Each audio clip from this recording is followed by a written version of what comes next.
ജീവനോടെ കത്തിക്കണമെന്നൊക്കെയാ പറഞ്ഞിരിക്കുന്നത്. ഏതായാലും മുഖത്ത് കുറച്ച് വെള്ളം തെളിക്കേ.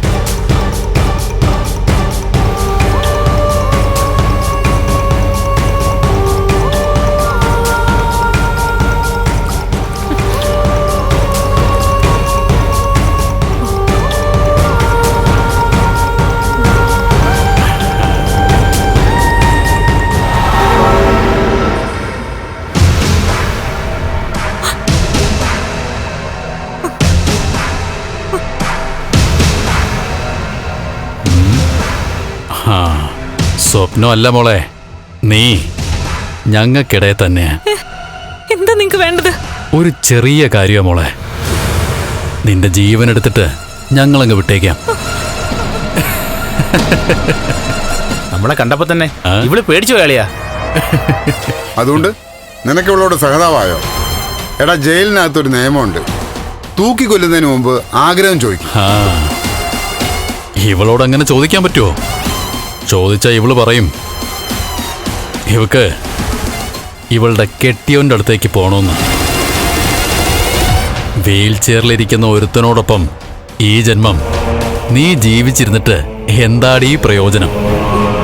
അതുകൊണ്ട് നീ മരിക്കുന്നതിന് മുമ്പ് പ്രാർത്ഥിക്ക്, ആത്മാർത്ഥമായിട്ട് പ്രാർത്ഥിക്ക്. അടുത്ത ജന്മത്തിലെങ്കിലും യോഗ്യനായിട്ടുള്ള ഒരുത്തനെ കിട്ടണേന്ന്, നിനക്ക് ദാമ്പത്യം കിട്ടണേന്ന്.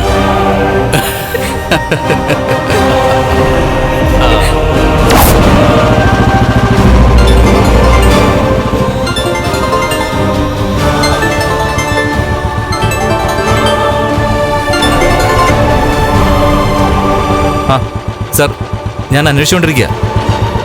ലോപ്പസിനെ മറ്റൊരു വഴിയിൽ വിട്ടിരിക്കുക. സാറ് കണ്ണൻ സാറിനോട് ടെൻഷൻ വേണ്ടെന്ന് പറഞ്ഞേക്ക്. എവിടെയായാലും ഞാൻ മഹാലക്ഷ്മിയെ കൊണ്ടേ വരൂ. ശരി സാർ.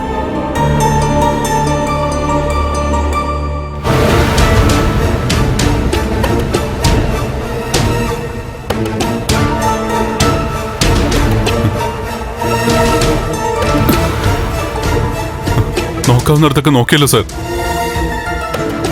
ഇത്തരം ആക്രമണങ്ങളൊക്കെ ഉണ്ടായ ശേഷം CCTV വെച്ചതാ, പക്ഷെ അതും കേടാക്കി കളഞ്ഞു.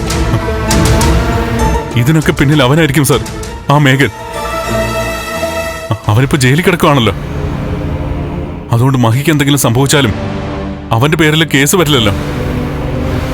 പക്ഷെ പുറത്തുള്ള അവന്റെ ആൾക്കാർ തന്നെയായിരിക്കും ഇത് ചെയ്തിരിക്കുന്നത്. അല്ലെങ്കിൽ ഹോസ്പിറ്റലിൽ കിടക്കുന്ന കരുണയുടെ അച്ഛനായിരിക്കും. ആരായാലും ശരി, മഹാലക്ഷ്മിയെ ആർക്കും ഒന്നും ചെയ്യാൻ പറ്റില്ല കണ്ണാ.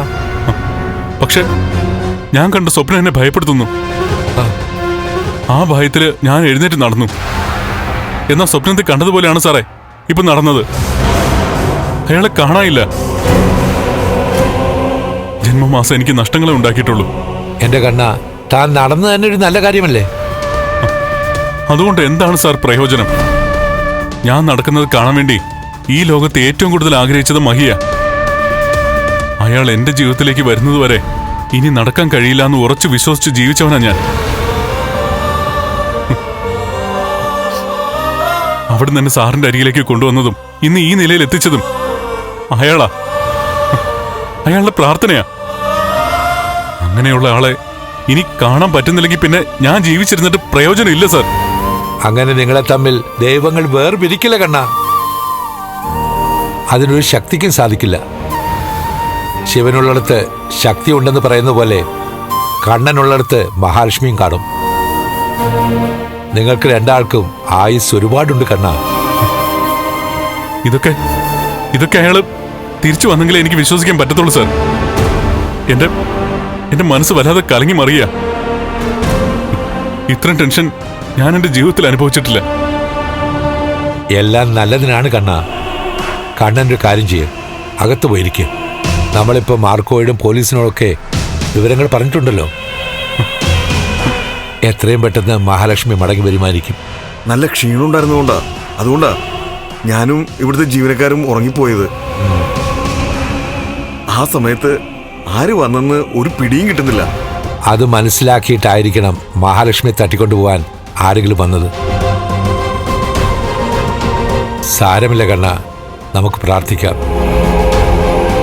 10-20 വർഷം മുൻപ് തന്റെ പിറന്നാളിന് സംഭവിച്ച ദുരന്തം ഇനി ആവർത്തിക്കപ്പെടില്ല. ആ സംഭവത്തോടെ തന്റെ ദോഷ സമയം തീർന്നു.